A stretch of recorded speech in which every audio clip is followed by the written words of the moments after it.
Hello everybody, this is Kyle Jenkins from the Maryville University Library, here for another session of The Truth Is Out There.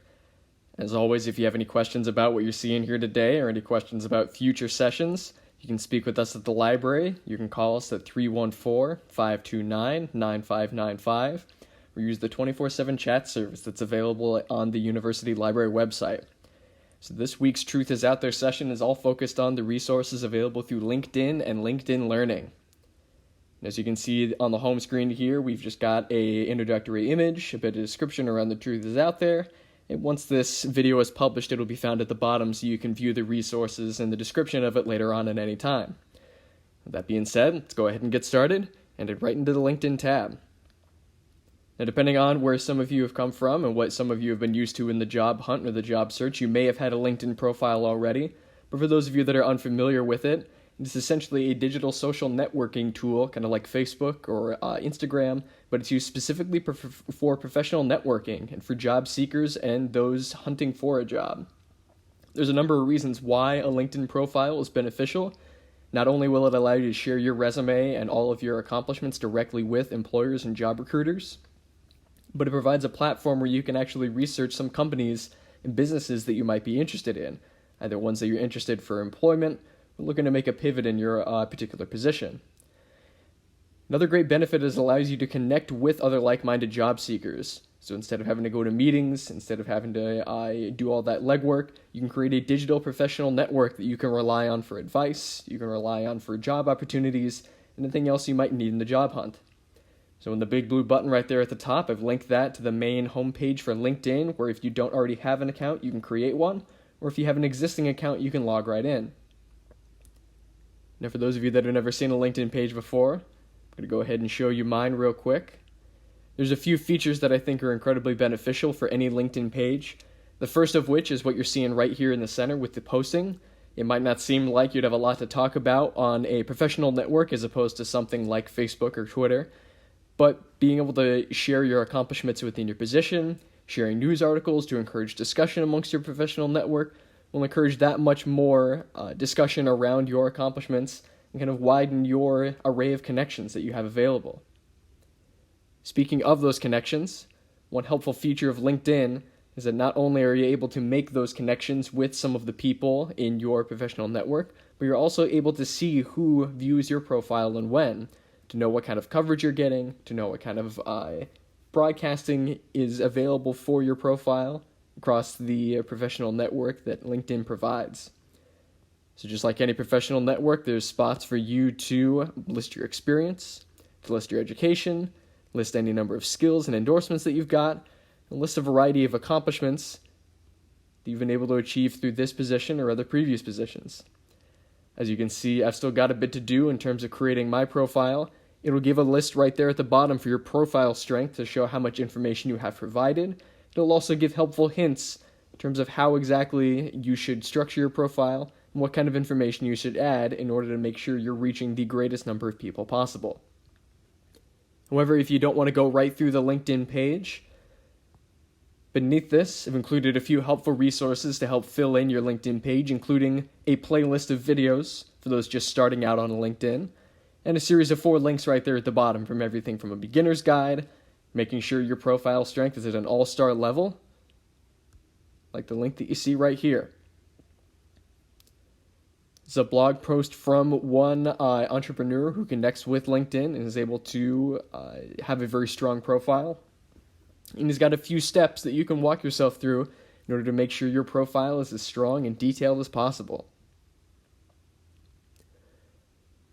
However, considering the benefits of LinkedIn, there's another thing that I feel bears mentioning in this discussion of broadcasting your personal details online, which is the idea of a digital footprint.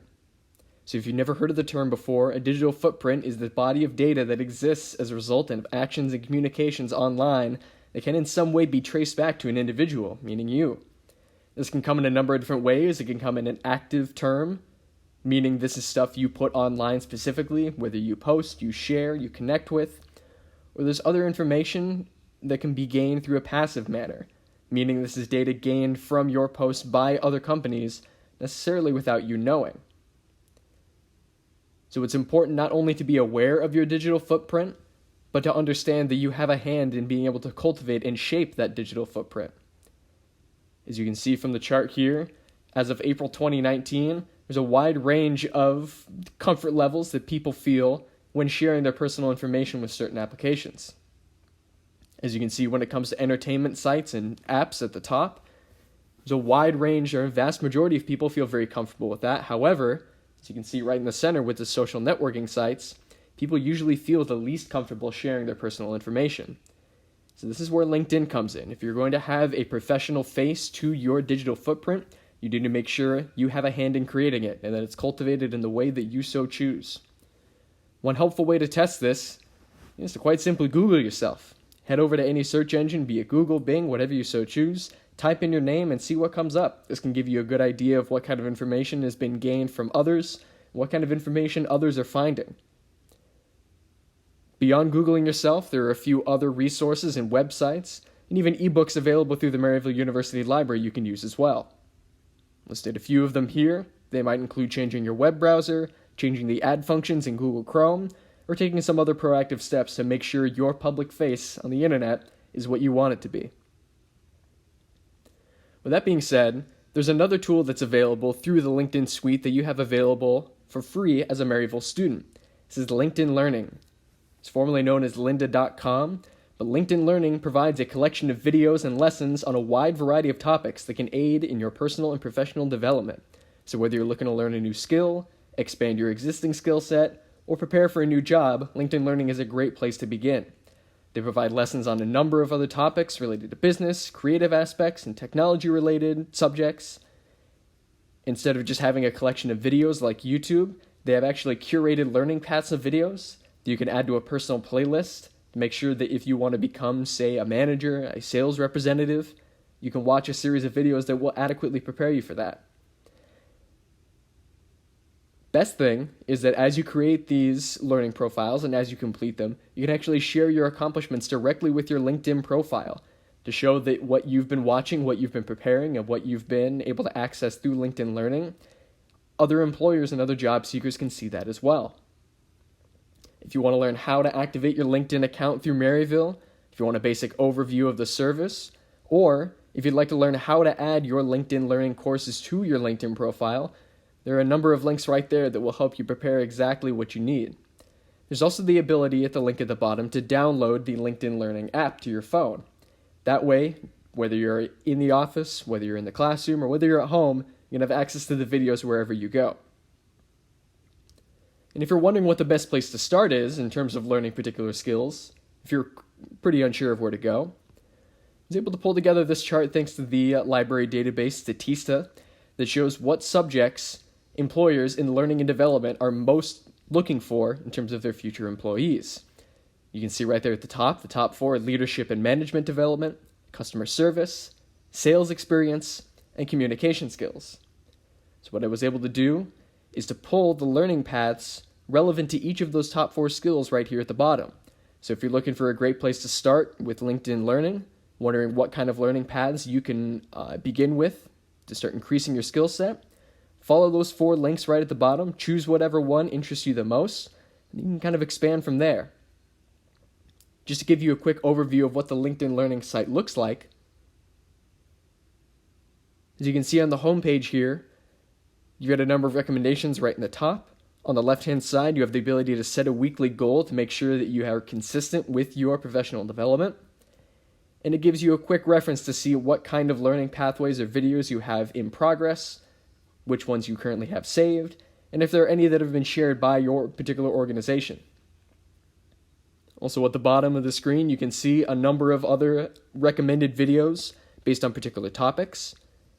And the best part is if you have an existing LinkedIn profile, LinkedIn Learning will actually recommend videos based on your experience. So as you can see here, because I'm working in the university library, there are a number of recommended videos when it comes to my position as a librarian for learning Microsoft Office and learning about higher education for my position at Maryville University.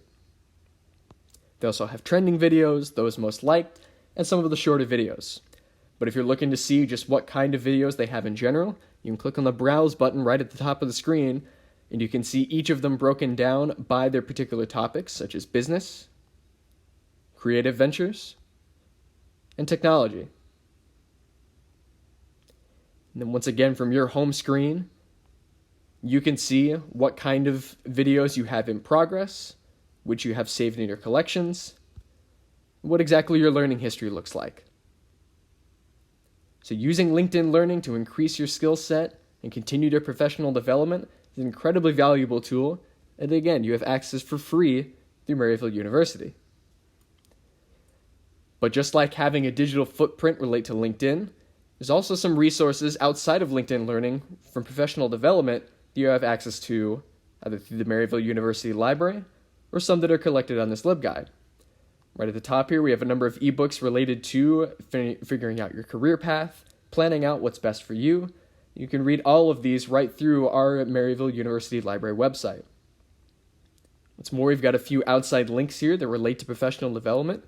You can see that the first two are some that are accessible right through Maryville University, your Office of Career Success and Professional Development, and even connecting with or reconnecting with your Maryville Life Coach. Outside of that, there are a number of interesting websites that can offer some courses for free, some related to professional development, and some related to subjects outside of the business realm. As you can see, there are some like Open Yale courses in MIT OpenCourseWare that can give you access to collegiate level educational resources and video lessons. You can have access to the Stanford Innovation Lab, which gives a weekly podcast series on innovation. You can even find some professional development resources for free through Stanford University, even if you might not be a student. Last thing I'd like to show you today is, as always, we've got some links here to videos and TED Talks that are all related to the subject of professional development. Now again, whether you're trying to learn particular skills like Microsoft Office or Excel, there are some other soft skills that are incredibly valuable when it comes to your avenue of professional development, such as how to have a good conversation, how goal setting relates to success in your career, expanding your network through active means to ensure that you meet all of the people you need for successful ventures in your particular position. If you happen to be an introvert, there's especially a guide here that can be useful for networking, how psychology relates to exceptional leadership, and what professional networking you do to add particular value to the connections that you make. So whether you'd like to read, whether you'd like to watch, whether you'd like to get going with creating your LinkedIn profile, this LibGuide here has everything you need to get your future career search going. Thank you very much for watching, and as always, check in weekly for future The Truth Is Out There sessions provided by the University Library. Stop by our front desk to see what's going on. Have a great day.